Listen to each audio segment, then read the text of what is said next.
YouTube के सभी दर्शकों को मेरा नमस्कार। आप सभी को राधे राधे, जय श्री कृष्णा। तो चलिए बच्चों, बिना देर किए हुए शुरू करते हैं आज का अभ्यास कार्य। इसमें हम पाठ 22 सेवा भाव सप्ताह 29 का दिवस 5 हल करेंगे। बच्चों सभी अपनी अभ्यास पुस्तिका निकाल लीजिए। मौखिक प्रश्न क्रमांक 1 से चर्चा करते हैं। आपके आसपास स्थित किसी नदी या तालाब का नाम बताइए। ठीक है, तो बेटा आप लोग जहाँ रहते हो वहाँ के आसपास में जो भी नदी है, चंबल नदी होगी या नर्मदा नदी होंगी, बेतवा होंगी, क्षिप्रा होंगी, जो भी नदी है या छोटी नदियाँ होती हैं, कोई भी नदी आपके पास है उसके बारे में आपको बताना है। ठीक, नदी कैसे बनी होगी अब आपको सोच करके आपस में चर्चा करनी है। नदी बनी कैसे होगी? सबसे पहले तो बेटा कोई पहाड़ या पठारी क्षेत्र होता है, वहाँ से कहीं से थोड़ा सा पानी निकलता है। मान लो यहाँ से निकल रहा है,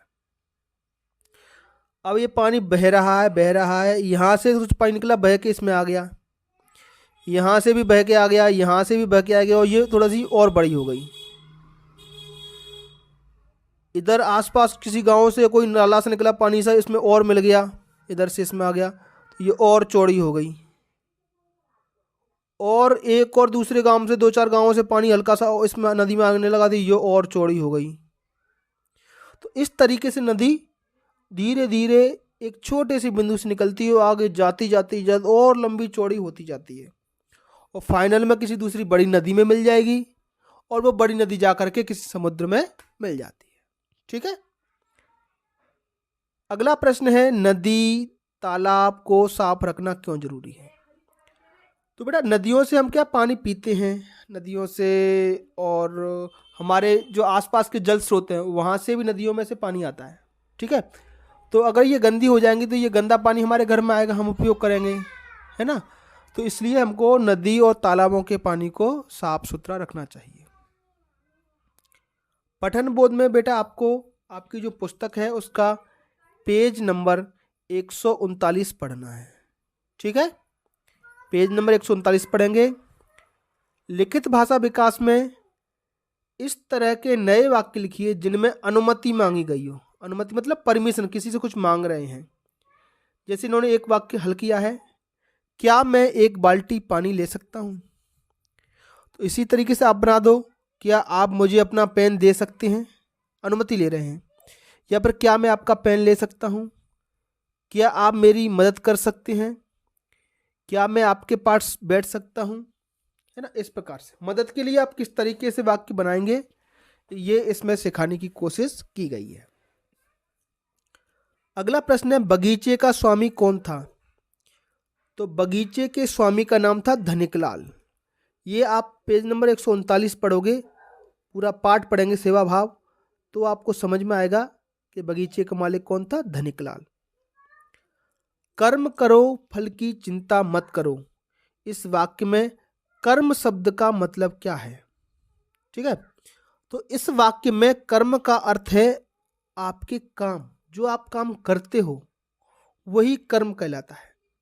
अच्छा, यहां पर मैंने ये मैं शब्द लिखा है और इसको गोला कर दिया है। तो बेटा देखो, इस वाक्य में अगर मैं, ये शब्द है जो ये, अगर स्वयं के लिए, जैसे मैं खाना खा रहा हूं, मैं अंग्रेजी पढ़ा रहा हूं, स्वयं के लिए मैं शब्द आता है तो इस प्रकार से लिखा जाता है, अन्यथा इस प्रकार से लिखेंगे। तो यहाँ पर स्वयं की बात नहीं हो रही है, तो इसलिए ये वाला शब्द इसमें सही होगा, ये नीचे वाला। ठीक है, तो आपको समझाने के लिए मैंने दोनों मैं लिखे हैं, तो आज से समझ लें इस बात को। अगर आप स्वयं के लिए कोई वाक्य लिख रहे हो, स्वयं कोई कार्य कर रहे हो, उसके बारे में बात हो रही है, तो ये जो गोले में लिखा है वो मैं लिखेंगे, और अन्यथा की स्थिति में इसको लिखें। प्रशंसा शब्द का प्रयोग कर एक वाक्य बनाइए। शिक्षक ने मनोज की प्रशंसा की, आज शिक्षक ने स्कूल में मेरी प्रशंसा की, या शिक्षक ने रामू की प्रशंसा की। बस प्रशंसा शब्द आपके वाक्य में आना चाहिए। कोई भी उदाहरण आप इसके अलावा भी बना करके लिख सकते हैं। इन शब्दों के अर्थ लिखिए। तत्काल, तत्काल का मतलब होता है तुरंत, बिल्कुल उसी समय, बिना देर किए हुए। कर्म, कर्म का मतलब होता है प्यारे बच्चों कार्य, या काम, जो भी आप काम करते हो। प्रातःकाल, प्रातःकाल मतलब सुबह का समय, जब सूर्य निकल रहा होता है, सुबह 6, 7, 8 बजे का समय, ठीक है। अच्छा, भेंट, भेंट मतलब किसी से मिलने जाना, है ना। आज हमने मुख्यमंत्री जी से भेंट की, माननीय विधायक जी से भेंट की। एक और मतलब होता है भेंट का उपहार, है ना, जन्मदिन पे हमें क्या भेंट मिली, इस तरीके से। आप किसी से मिलने गए तो आपने उनको क्या भेंट दी, है ना, इस प्रकार। इस पाठ में विजय के बारे में 4 बातें लिखी। तो बेटा दिवस 1 पे आप पुनः इस पाठ को पढ़ना, दिवस 1 पे जो पठन अंश दिया गया है। तो जिन जिन वाक्यों में विजय के बारे में बताया गया है उन वाक्यों को आप यहाँ पर लिख सकते हैं।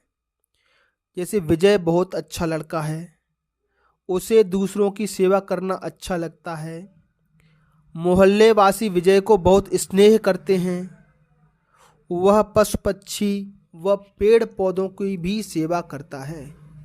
ये सब बातें विजय के बारे में दिवस 1 के पठन बोध में बताई गई हैं। अगला है धारा प्रवाह पठन।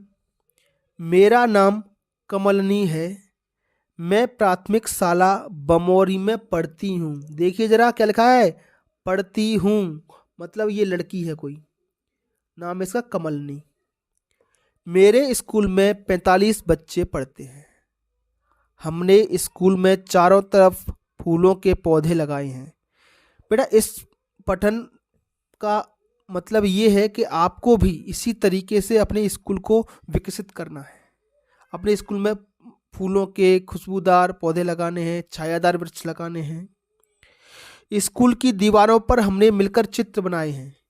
इसका मतलब देखो, वहाँ पर स्कूल की दीवारों पर बच्चों ने, स्कूल के सभी बच्चों ने मिलकर चित्र बनाए हैं। तो आप भी अपने शिक्षक के साथ, शिक्षक से बोलकर स्कूल की दीवारों पर अच्छे अच्छे चित्र बना सकते हैं। हमारे स्कूल बहुत सुंदर है। तो इस प्रकार आप करोगे तो बेटा आपका भी स्कूल सुंदर बन जाएगा। प्रश्न क्रमांक 1, कमलनी के स्कूल के बारे में आप क्या जानते हैं? तो जो जो चीज़ें अभी बताई गई हैं वो सब हैं। स्कूल में 45 बच्चे पढ़ते हैं, स्कूल में चारों तरफ फूल लगे हैं, स्कूल की दीवारों पर चित्र बने हैं। लिखित प्रश्न है, कमलनी के स्कूल की दीवारों पर चित्र किसने बनाए? तो बेटा स्कूल के बच्चों ने, देखो स्कूल की दीवारों पर हमने मतलब स्कूल के बच्चों ने मिलकर चित्र बनाए हैं। ठीक है, तो ऐसे आप लिख सकते हैं। अगला प्रश्न है प्रश्न क्रमांक 2, अपने स्कूल का नाम लिखिए। तो बेटा जो स्कूल कक्षा 5 तक लगते हैं, कक्षा 1 से लेकर के 5 तक, उनको हम कहते हैं प्राथमिक विद्यालय। तो इस तरीके से लिखे आप, शासकीय प्राथमिक विद्यालय, और यहाँ आपके गांव का नाम, वही आपके स्कूल का नाम हो जाएगा। जो प्राइवेट स्कूलों में पढ़ते हैं वो अपने स्कूल का नाम लिखेंगे, है ना। मान लो आपका गांव है ओसरा में, तो शासकीय प्राथमिक विद्यालय ओसरा, क्या लिखेंगे? ओसरा। मान लो किसी का गांव है ओटावदा में, तो शासकीय प्राथमिक विद्यालय ओटावदा। इस तरीके से आप अपना स्कूल का नाम लिख सकते हैं। प्रश्न क्रमांक 3, ऊपर लिखी बातें अगर कमल नाम के लड़के ने लिखी होती तो वाक्य कैसे बदलते? तो उसमें लिखा है बेटा मेरा नाम कमलनी है, तो यहाँ हो जाता मेरा नाम कमल है। मैं प्राथमिक शाला बमौरी में पढ़ता हूँ लिखा है, तो ये लड़का है तो लिखेगा पढ़ता हूँ। ठीक है, बस, तो पढ़ती ती की जगह ता हो जाएगा। अगला है अपने स्कूल के बारे में 5 वाक्य लिखिए। बेटा स्कूल के बारे में 5 वाक्य लिखिए हैं। ऐसा ही आपकी वार्षिक परीक्षाओं में भी प्रश्न आता है कि स्कूल के बारे में निबंध लिखिए, स्कूल के बारे में बताइए, अपने स्कूल के बारे में 5 वाक्य लिखिए। ये सब एक ही चीज़ है बेटा। तो आप बिल्कुल निश्चिंत होकर के आप सोचिए स्कूल में आपके में क्या क्या है, वही आपको लिखना है। जैसे मेरे स्कूल का नाम शासकीय प्राथमिक विद्यालय लोहारी खुर्द है, तो पहला वाक्य तो यही बन गया कि स्कूल का नाम। दूसरा, हमारे विद्यालय में 3 कमरे हैं। अब आपके विद्यालय में कितने हैं आप उतने लिख दीजिए। अच्छा, इसके साथ साथ मुझे कमेंट करके भी बता दो कि कि आपके विद्यालय में कितने कमरे हैं और कितने शिक्षक हैं। अगला है, हमारे विद्यालय में खेल का मैदान है। जो जो चीज़ें हैं वो सब लिखना है। हमारे विद्यालय में बालक तथा बालिकाओं के लिए अलग अलग शौचालय है। हमारे विद्यालय में 2 शिक्षक हैं जो हमें बहुत अच्छा पढ़ाते हैं। मुझे मेरा विद्यालय बहुत अच्छा लगता है। मेरे विद्यालय में पुस्तकालय भी है। हम पुस्तकालय में से कहानी कविता की किताब लेकर पढ़ते हैं।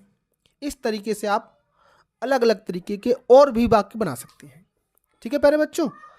अगला है, आपको अपनी पाठ्य पुस्तक से कोई भी मनपसंद किताब लेनी है ना, उसको पढ़ना है और उस किताब का नाम लिखना है।